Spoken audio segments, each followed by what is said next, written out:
So hello साथीभाइ हो, अहिले भन्छ गाडी तान्नु आँटेको म ओह्रालो झन्डै चिप्लेर गएछ हो। पानी पऱ्यो भने त्यस्तै दुःख दिन्छ। यहाँ चेन घुमाउनुपर्छ, एडलरलाई उकालो गरेर चाहिँ सजिलो नि हुन्छ। अलिक तान्नु घर पनि पर्छ साथीभाइहरू, तपाईँहरू जतिजना नि अपरेटरहरू हेर्नु हुँदैछ उकालोमा चाहिँ एडलर उकालो गरेर चलायो भने चाहिँ साथीभाइ हो सजिलो हुन्छ आफूलाई पनि। त्यहाँदेखिको अझै चेनको बल पनि मजाले पर्छ। त्यही हो, यो ब्यागमा जुन तपाईँहरू देख्नु हुँदैछ म अहिले भरे सानो भिडियो नि हाल्दैछु। अगाडि अलिकतिले चाहिँ गएन रहेछ, ओह्रालो चिप्लेन रहेछ। त्यो पानी पऱ्यो भने त्यस्तो दुःख दिन्छ। यहाँ चडक्क दाँत फसाएर चाहिँ तान्नुपर्ने हुन्छ है त।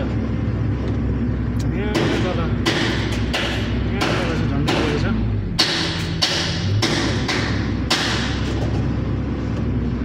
आउनु त आइहाल्छ, केही छैन।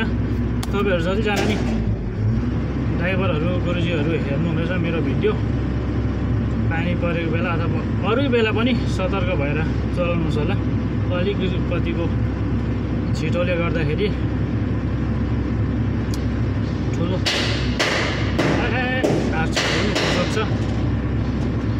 अलिक मजाले फसाउनु पर्छ नि हौ। यहाँ बकेटमा चाहिँ चिप्लेछ फसेछ, त्यो च्याप यो फसाउँदैछ तोचन।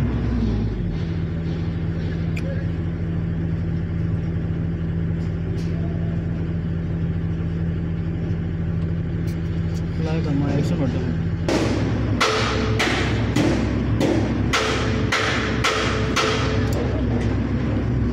ल त साथी, अहिले भन्छ ड्राइभर पनि चढ्नु लाग्यो गाडीमा।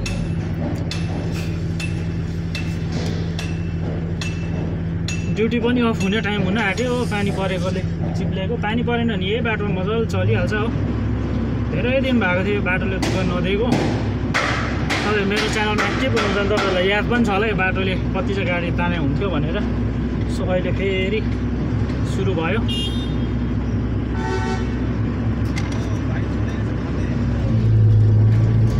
आरामसे आइहाल्छ नि आउनु त।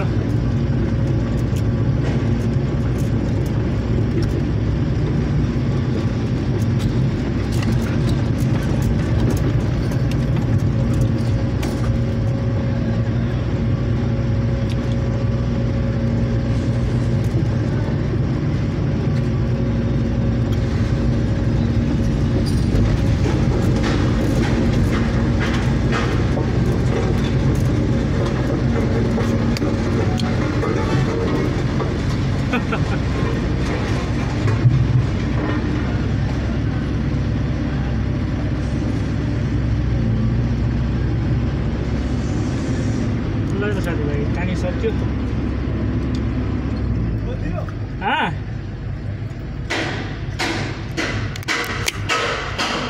यस्तै छ है साथीभाइ हाम्रो कन्स्ट्रक्सन साइट। बाटोले फेरि दुःख दिन थाल्यो। बर्खा लागेपछि यस्तै हो। अब यस्तो चन खोलेर गाडी चाहिँ जान्छ। ल है त, च्यानलमा नयाँ हुनुहुन्छ भने सब्सक्राइब फलो गर्नु नबिर्सनुहोस् होला। धन्यवाद।